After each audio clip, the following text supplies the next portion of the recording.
Welcome to BitBoy Crypto. My name is AJ and this is the price prediction department. In this video, I want to do things a bit different than all the other videos that I've done before. Yes, there is a price prediction on the graph in this video, but I really want to take time to explain the importance of tokenomics and how you can use them to your advantage for the next bull run. Let's get it.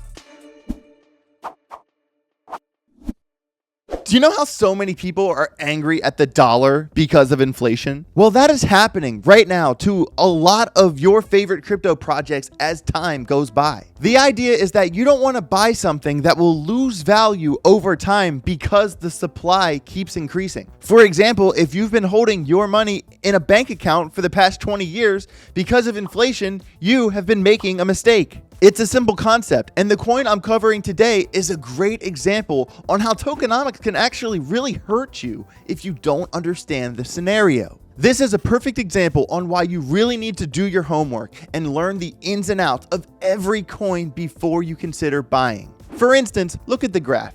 It put its previous all-time high back in February of 21 at $2.88. And at the time, its supply was a little over 1.2 billion. If you didn't know what was about to happen to the graph supply and you held that coin all through 2021, not understanding its tokenomics is why you lost value. Unlike a lot of other coins, the graph did not put in a new all-time high later that year because when in February its supply was 1.2 billion, by November, its supply was 4.7 billion. I mean, that's a 291% supply increase in the span of 7 months. And anyone who held through that, they probably got wrecked. For some perspective, today, the circulating supply for the graph is 9.1 billion. And if it ever wants to get back to that $2.88, the market cap is going to have to do a lot more work. I mean, the fact that the graph is only 9 cents right now is pretty crazy, you know? I mean, diamond hands are one thing, but knowing the tokenomics of your bags is another. We will circle back to that in a bit, but these are the things you need to look at for every single coin before you consider FOMOing in. To start off, obviously, you need to look at its circulating supply, or how many coins are in circulation right now. Then you need to look at the coin's max supply, or how many coins there will ever be. Ideally, you want the circulating supply to be closer to the max supply. Personally, I really like focusing on the projects that are at least 80% vested or better, as in 80% of the max supply is already in circulation. And that's because in these situations, you don't have to worry about inflation like you would in a lot of other projects. When the market cap of any coin goes up, you want the price to go up, not be in a situation where the market cap has to chase the supply up the hill. Off the top of my head, 3 coins with really good tokenomics are VeChain, Matic, and Quant. There are many more than that, obviously, but it is your job to do your homework and learn the ins and outs of all the coins you're thinking about buying. And with all that said, I really want you to be careful of the coins that do not have a max supply. These are coins like Ethereum, Solana, Polkadot, the Graph, and Dogecoin. In these situations, the supply can just keep inflating and continue going up and up for forever. I'm not saying these coins won't pump, and it's a case-by-case basis, and it's our job to figure out what the supply will be, like how much it's going to grow between now and the projected all-time high of November 2025, and that is based off the Bitcoin halving cycle. And with the coins that don't have a max supply, unless there's a serious push to make the coin deflationary, like with Ethereum, for example, that's where you're going to run into some issues. For example, Dogecoin doesn't have a max supply, and roughly 14 million new coins are added to circulation every day. And that's pretty terrifying when you think about it. Also, you really got to be careful of the coins that are not even close to their max supply, like less than 25% vested, for example. Off the top, these are coins like Optimism, Filecoin, and Aptos. Just like the coins without max supplies, I mean, you can hold them, you'll probably still be profitable, they can still pump, but you need to figure out how many coins are going to be added by the time we get to the next bull run. That is paramount. Like, so what if a coin is only 20% vested? What matters is how much more the supply is going to grow in 2 years. A 10 to 20% supply increase is one thing, but a 50 to 60 supply increase, that's another, especially if you're DCAing into that coin now. In these situations, I really like using the website's token unlocks and token terminal to figure out the vesting schedule. For example, looking at these websites and seeing these vesting schedules, that would have been a really big help for anyone holding the graph back in February of 21. If they would have saw this chart, they would have bailed out immediately. But how bad is this scenario now? Using this vesting schedule, you can see here by November of 2025, the graph will have a supply of around 9.56 billion. So yeah, the graph supply went crazy in 2021, but now all the token unlocks for the team and the early backers, that's all basically over now. And based off this chart, assuming it's correct, the graph supply is only going to increase about 5% between now and the next bull run.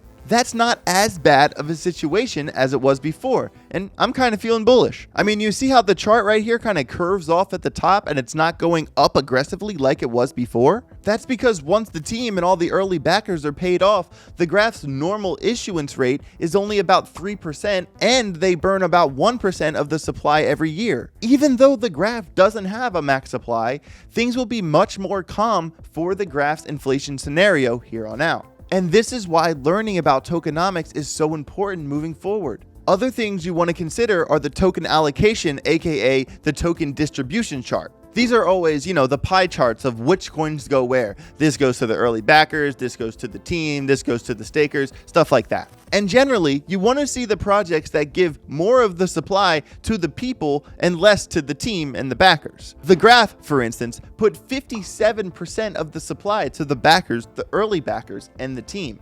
Not the best scenario in my book. Also, more importantly, you really want to take a good look at the rich list, which is the percentage of the supply owned by the top holders. Sure, this matters a little bit less than inflation and the vesting schedule, but you still want to be aware of your surroundings and the likelihood of a few big whales dumping on all of the countless smaller holders. I really like the website coincarp.com to look at these situations. As you can see, the graph sort of has a kind of scary situation here, where out of their almost 139,000 holders, the top 10 wallets own almost 55% of the supply, and the top 100 wallets own 82% of the supply. Those things kind of freak me out, and this is why you really want to dig down and look at this stuff before buying heavily into these coins. I'm not saying it won't pump. I'm not saying I don't like the project, because I do. It's just scary. And for a comparison with tokenomics, this is really why I like the coin Quant so much. I mean, it's already 93% vested, they have a lot more holders than, say, the graph, and the top 100 wallets only hold 37% of the supply.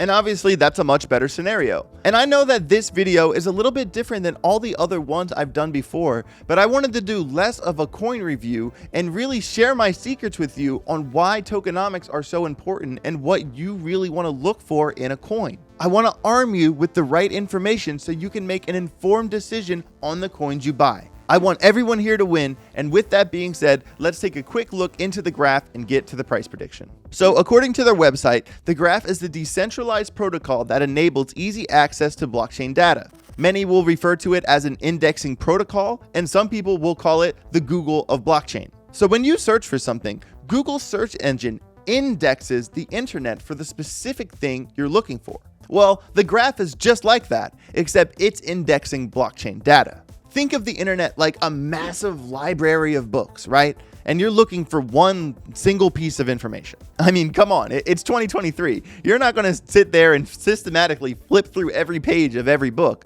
You would want to use the right tool for the job. And this is where an indexing protocol like the graph comes into play. The graph helps over 30 Ethereum-based dApps with data retrieval. Some of these include Uniswap, Aave, Decentraland, and many others. It's also worth noting that the graph is considered an AI token because it's an essential tool in building AI applications. I mean, these AI apps obviously need something powerful enough to quickly, index blockchain data. To put it in perspective, you know how Chainlink is the king of blockchain oracles? Well, the graph is the king of blockchain indexing protocols. And with all that said, let's get into the price prediction. The graph put in its previous all-time high of $2.88 back in February of 21. At the time, its market cap was $2.87 billion with a supply of only $1.2 billion. Now, unfortunately, the price is only 9 cents. The market cap has fallen to around $950 million and the supply is $9.16 billion.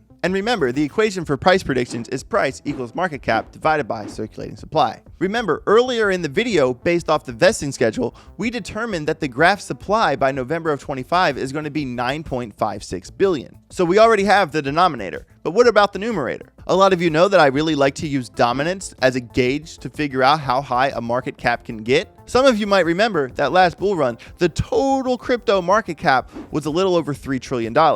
This idea is if the total crypto market cap went to $7 to $10 trillion and what the market cap of the coins would be if it went back to a relevant dominance level. If you look at the graph's dominance chart here on your screen, it's basically one long fall downhill to where it sits now. I ran the numbers for both of the dominance lines that you see on your screen, and the 0.11% dominance line, I just feel like the AI narrative is really bullish for the graph. I think that the graph is really going to find a way to fit into a lot of different projects, kind of like Chainlink does with oracles, and I'm feeling a little bit more bullish for the dominance level, so I ran the numbers off the 0.15 level. So if the total crypto market cap went to $7 trillion and the graph was only able to capture 0.15% of that total cap, the graph's market cap would be about $10.5 billion, and then its price would be $1.11, which is a little bit over an 11x from right here. In the same situation, if the total crypto market cap, went to $10 trillion, the graph with the same dominance level, its market cap would be about $14 billion.